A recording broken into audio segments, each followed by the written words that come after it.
আবারও আলোচনার টেবিলে এসেছে ডোনাল্ড ট্রাম্পের এক্স হ্যান্ডেল। ডোনাল্ড ট্রাম্পের দুটো এক্স হ্যান্ডেল এক্সে খুঁজে পাওয়া যায়।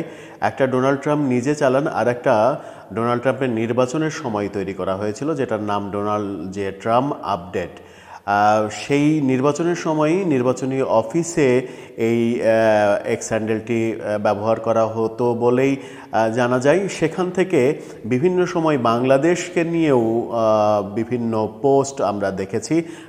ডোনাল্ড জে ট্রাম্প নিজে নির্বাচনের সময় বাংলাদেশ নিয়ে, বাংলাদেশের সংখ্যালঘু নির্যাতন নিয়ে যে পোস্ট করেছিলেন, তারপরে ডোনাল্ড জে ট্রাম্প আপডেট এই পেজ থেকে বাংলাদেশ নিয়ে বেশ কিছু পোস্ট দেখা গেছে, যেটা ডোনাল্ড ট্রাম্পের অফিস থেকে চালনা করা হয়।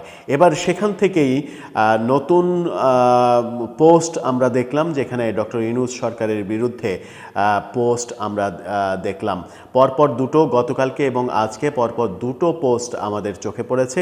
সেই পোস্টে কি বলছেন ডোনাল্ড ট্রাম্প, কিংবা ডোনাল্ড ট্রাম্পের অফিস কি বলছে, সেই আলোচনাই করব এই ভিডিওতে। থাকবেন পলিটিক্স টিভির নিয়মিত আয়োজনে।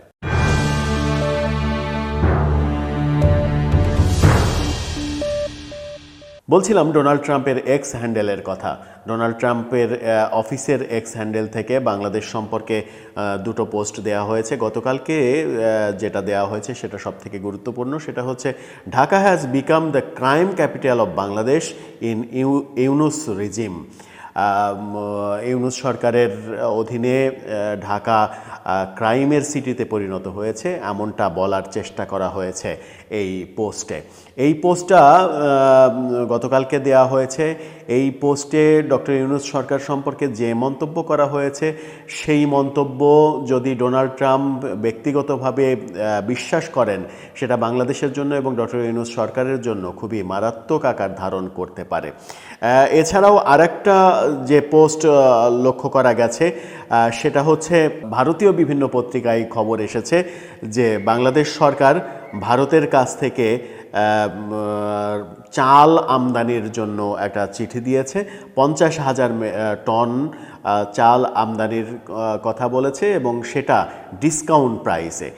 সেই একটা সংবাদপত্র থেকে যদি আমি পড়ি, তাহলে তারা লিখছে, Bangladesh request India and PM Modi to urgently send 50,000 tons of rice at discounted prices. Bangladesh to import 50,000 tons of rice amidst depleting food reserve and inflation. The food ministry will now import India rice at to cost of 456.67 per ton. তার হিসেবে মোটামুটি বোঝা যায় যে 38.5 টাকা রুপিতে চাল কেনার জন্য বাংলাদেশ সরকার ভারতকে বলেছে। এরকম খবর ইন্ডিয়ান সংবাদ মাধ্যম বলছে। যখন বাংলাদেশে ভারত বিরোধী নানা রকমের কথাবার্তা চলছে, বাংলাদেশের সরকারের কেউ যেমন মাহফুজ আলম ভারতের 7 সিস্টার সহ কিছু প্রদেশ নিয়ে নতুন ম্যাপ তৈরি করে ফেসবুকে পোস্ট দিয়েছিলেন, যেটা নতুন বাংলাদেশের রূপ, যেটা নিয়ে ভারতে ব্যাপক সমালোচনা হয়েছে এবং এই ধরনের পোস্ট দেওয়া থেকে বিরত থাকার জন্য বলা হয়েছে। পরে অবশ্য মাহফুজ আবদুল্লাহ তিনি পোস্ট সরিয়ে নিয়েছেন, ডিলিট করতে বাধ্য হয়েছেন। কিন্তু সেই পোস্টের পরে সরকারের মনোভাব কিন্তু বোঝা যায়, ভারত বিদ্বেষী মনোভাব সরকারের, এবং সরকারের মনোভাব বৈষম্য বিরোধী ছাত্র আন্দোলনের ভারত বিরোধী মনোভাব। সেই প্রেক্ষাপটের মধ্যেই ভারত থেকে চাল আমদানির কথা বলা, আলু আমদানির কথা বলা, সেটা ভারতীয় সংবাদ মাধ্যমে গুরুত্ব পাবে, এটাই স্বাভাবিক।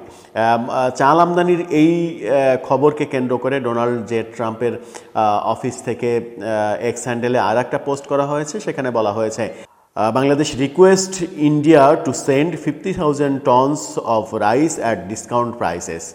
Yunus begs for food from India and aid from America. Yunus also insult their flags. How can he be trusted?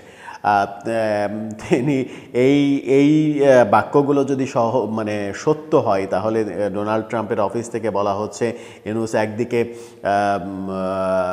Bharat থেকে চাল ভিক্ষা চাইছে, আর একদিকে আমেরিকা থেকে সহযোগিতা ভিক্ষা চাইছে। এই এই প্রেক্ষাপটে ইউনূসকে কিভাবে বিশ্বাস করা যায়, এরকম কথা বলা হয়েছে। ডোনাল্ড ট্রাম্পের অফিসের এক্স হ্যান্ডেল থেকে যখন এরকম পোস্ট দেয়া হচ্ছে, তখন প্রশ্নটা সামনে আসে যে শেখ হাসিনা পুত্র সজীব ওয়াজেদ জয় যে প্রায় $2 লক্ষ দিয়ে লবিস্ট নিয়োগ করেছেন, সেই লবিস্ট খুব ভালোভাবেই কাজ করছে বোধহয়। সেই লবিস্টকে দিয়ে ডোনাল্ড ট্রাম্পের অফিসের এক্স হ্যান্ডেল থেকে এরকম পোস্ট করানো হচ্ছে বলে ব্যক্তিগতভাবে আমার ধারণা, এবং এই পোস্টগুলো যে বাংলাদেশের জন্য বিব্রতকর হবে সেটা বুঝেই এগুলো করা হচ্ছে। দেশ হিসেবে বাংলাদেশের জন্য বিব্রতকর হবে জেনেও করা হচ্ছে, কারণ এতে আওয়ামী লীগের রাজনৈতিক ফায়দা রয়েছে, সজীব ওয়াজেদ জয়ের রাজনৈতিক ফায়দা রয়েছে। খালি চোখে মনে হয় যে সেই প্রসেসেরই অংশ এরকম পোস্ট। তা না হলে ভারত থেকে চাল আমদানির কথা বাংলাদেশ বলছে, সেই সিলি বিষয়ে ডোনাল্ড ট্রাম্পের অফিসের এক্স হ্যান্ডেল পেজে কেন এ ধরনের লেখা হবে, সেটাও কিন্তু একটা বড় প্রশ্ন। দর্শক, আপনার কি মনে হয় ডোনাল্ড ট্রাম্প বাংলাদেশ সম্পর্কে যে দুটো এক্স হ্যান্ডেলে পোস্ট দিলেন, তার অফিস থেকে পোস্ট দেওয়া হলো, সেই পোস্ট কেন, কি কারণে দেয়া হচ্ছে? সেটা কি ডোনাল্ড ট্রাম্পের নিজের ভাষ্য, নাকি অফিসিয়াল পেজ থেকে শেখ হাসিনার লবিস্ট এই কাজটি করতে সমর্থ হচ্ছেন, যেটা শেখ হাসিনার একটা রাজনৈতিক সাফল্য, কিন্তু দেশ হিসেবে বাংলাদেশের জন্য বেশ বড় ব্যর্থতারই ব্যাপার।